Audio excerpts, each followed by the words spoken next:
Good afternoon and welcome back to another episode of The Longing, where today we are, as you guessed it, once again going to be continuing to read Moby Dick. So, let's crack on.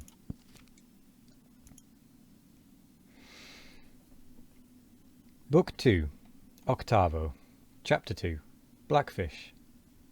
I give the popular fishermen's names for all these fish, for generally they are the best. Where any name happens to be vague or inexpressive, I shall say so, and suggest another. I do so now, touching the blackfish, so called because the blackness is the rule among almost all whales. So, call him the hyena whale, if you please. His voracity is well known, and from the circumstance that the inner angles of his lips are curved upwards, he carries an everlasting Mephistophelian grin on his face. This whale averages some 16 or 18 feet in length. He is found in almost all latitudes. He has a peculiar way of showing his dorsal hooked fin in swimming, which looks something like a Roman nose. When not more profitably employed, the sperm whale hunters sometimes capture the hyena whale to keep up the supply of cheap oil for domestic employment, as some frugal housekeepers, in the absence of company, and quite alone by themselves, burn unsavoury tallow instead of odorous wax. Though their blubber is very thin, some of these whales will yield you upwards of 30 gallons of oil. Book 2, Octavo, Chapter 3, Narwhal. That is, nostril whale. Another instance of a curiously named whale, so named, I suppose, from his peculiar horn being originally mistaken for a peaked nose.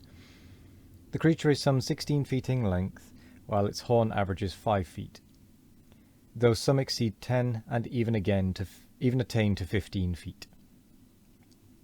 Strictly speaking, this horn is but a lengthened tusk, growing out from the jaw in a line a little depressed from the horizontal, but it is only found on the sinister side, which has an ill effect, giving its owner something analogous to the aspect of a clumsy left-handed man.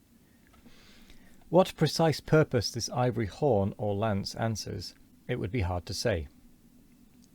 It does not seem to be used like the blade of a swordfish and billfish, though some sailors tell me that the narwhal employs it for a rake in turning over the bottom of the sea for food. Charlie Coffin said it was used for an ice piercer, for the narwhal rising to the surface of the polar sea, and finding it sheeted with ice, thrusts his horn up, and so breaks through. But you cannot prove either of these surmises to be correct.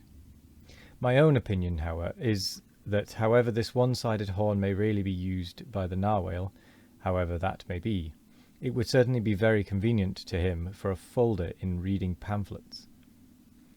The narwhal I have heard called the tusked whale, the horned whale, and the unicorn whale. He is certainly a curious example of the unicornism to be found in almost every kingdom of animated nature. From certain cloistered old authors I have gathered that this same sea unicorn's horn was in ancient days regarded as the great antidote against poison, and as such preparations of it brought immense prices.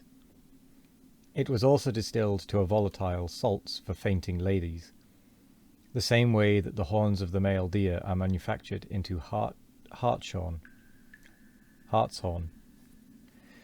Originally it was in itself accounted an object of great curiosity.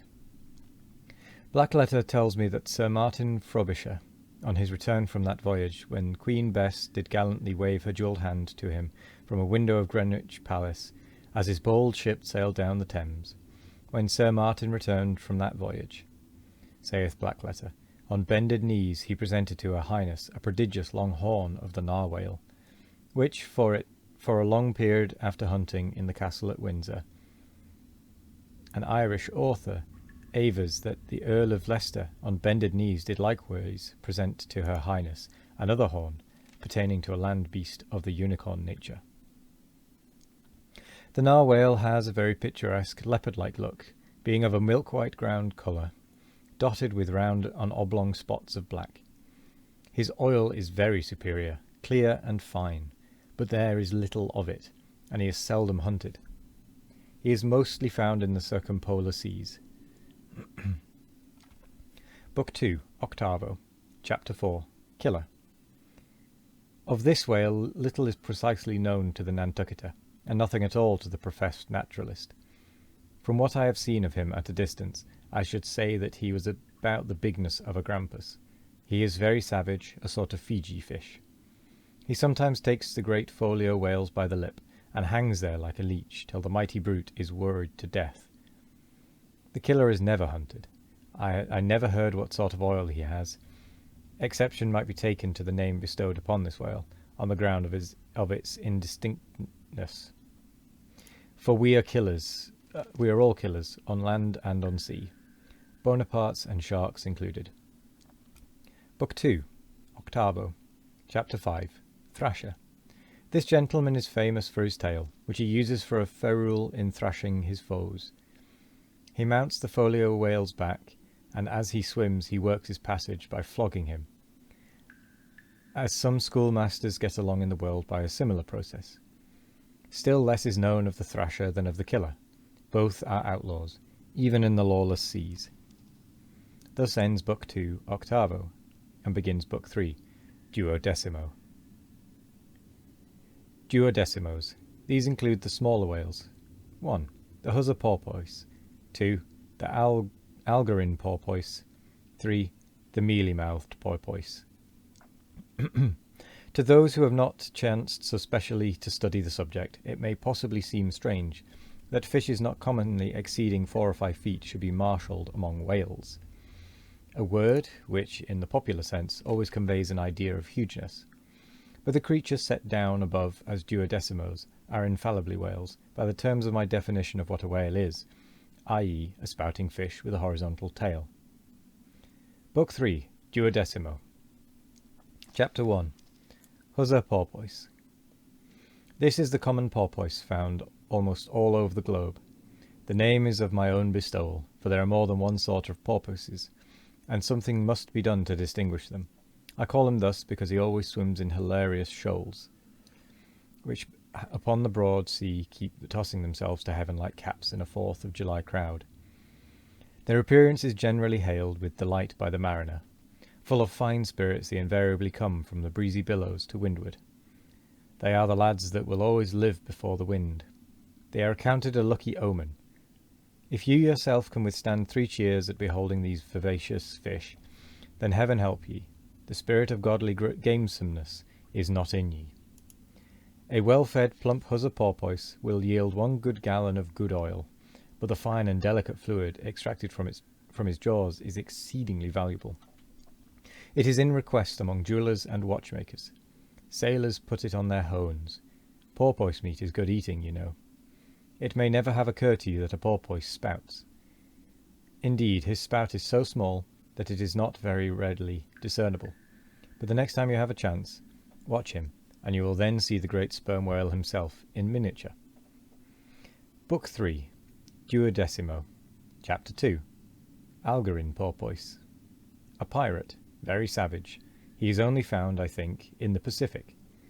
He is somewhat larger than the huzzar porpoise, but much of the same general make.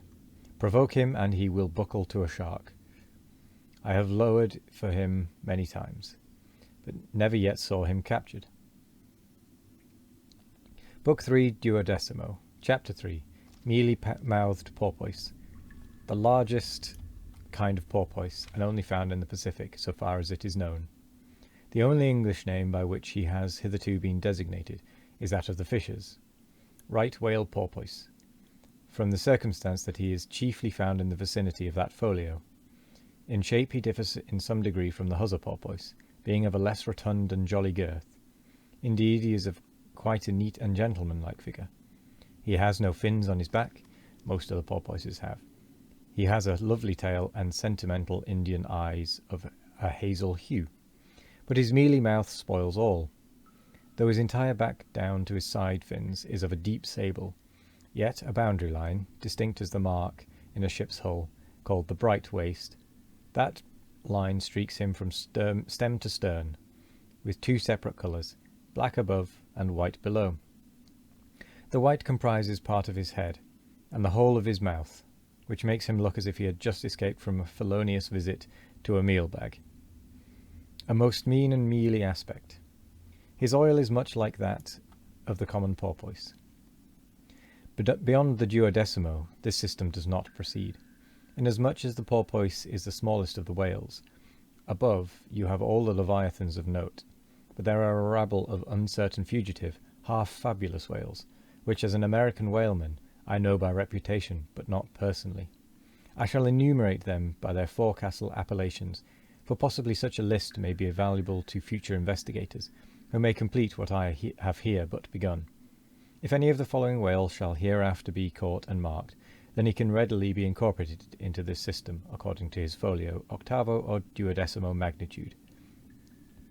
The bottle-nose whale, the junk whale, the pudding-headed whale, the cape whale, the leading whale, the cannon whale, the scrag whale, the coppered whale, the elephant whale, the iceberg whale, the quag whale, the blue whale, etc.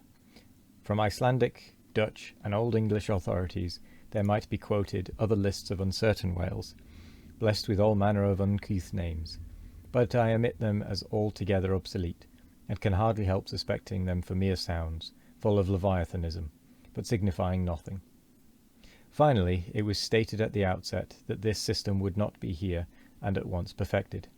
You cannot but plainly see that I have kept my word, but I now leave my cetological system standing thus unfinished, even as the great cathedral of Cologne was left, with the crane still standing upon the top of the uncompleted tower, for small erections may be finished by their first architects. Grand ones, true ones, ever leave the copestone to posterity. God keep me from ever completing anything. This whole book is a draught, nay, but the draught of a draught. O time, strength, cash, and patience. And with that, I think we'll end the episode there, because we've just come up to chapter 33. That was one heck of a long chapter.